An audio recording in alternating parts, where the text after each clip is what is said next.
Hi, I'm Will Lytle here with Tigris Outriggers and Gear, and today we're with Scott McCracken. We're going to be adding additional rod holder, cup holder combination from Mate Series.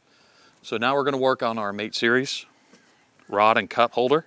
This model right here, 30-degree, screwless design, threaded studs on the bottom. Nuts and washers will go onto that.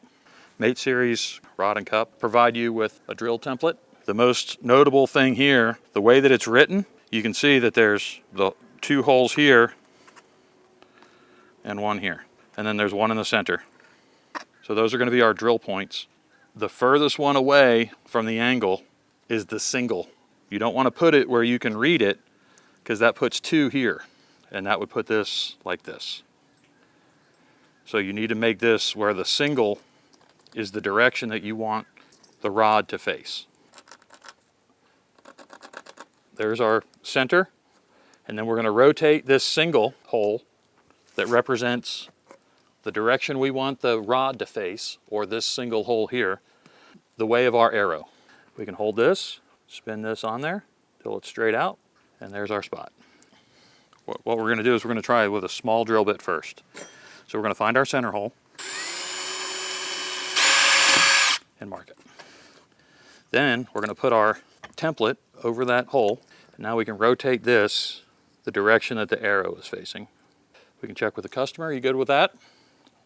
That's going to go straight out that way. All right, so now we have our straight lines.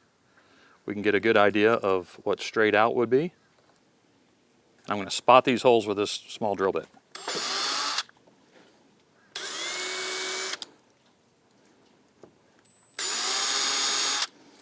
As you can see on the back of this template, it gives you some pretty good direction. It also tells you what size hole saw you need. Those are 3/8 NPT fittings. At the bottom, if you were to put a drain in it, that would be this.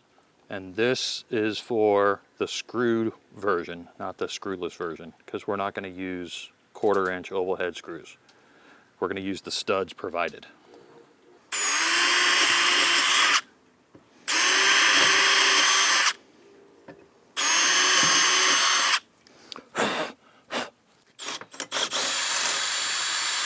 So I drill the pilot hole first. If you start with the hole saw, when it goes through the first layer, it slams in to the gel coat really hard.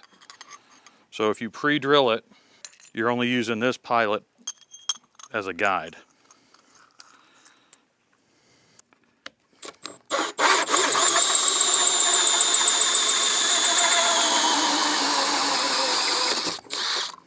All right, you want to put that up there, and then you'll know whether you feel confident with your holes too, you know?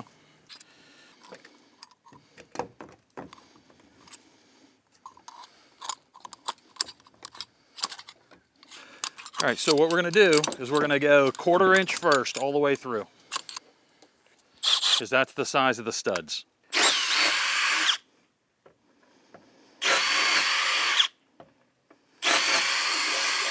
Then we're going to take a larger drill bit that's the size of the outside diameter of these.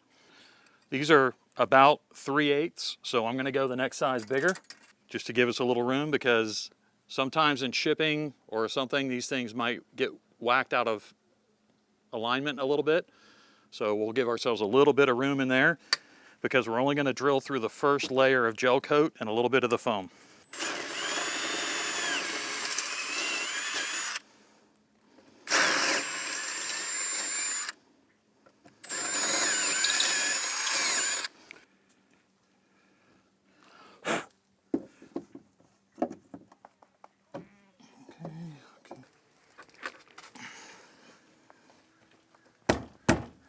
Okay, so next we're going to insert our studs.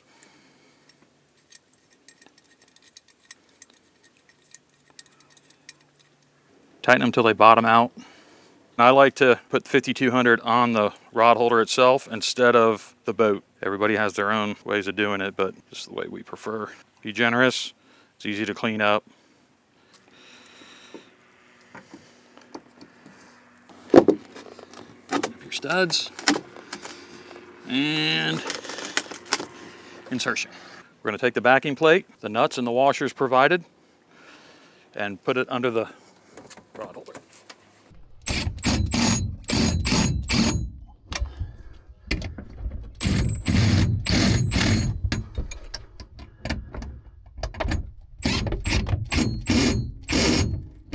Okay, so for cleaning 5200, I typically saturate the rag pretty well.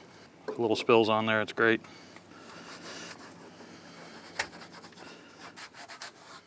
Ready to fish.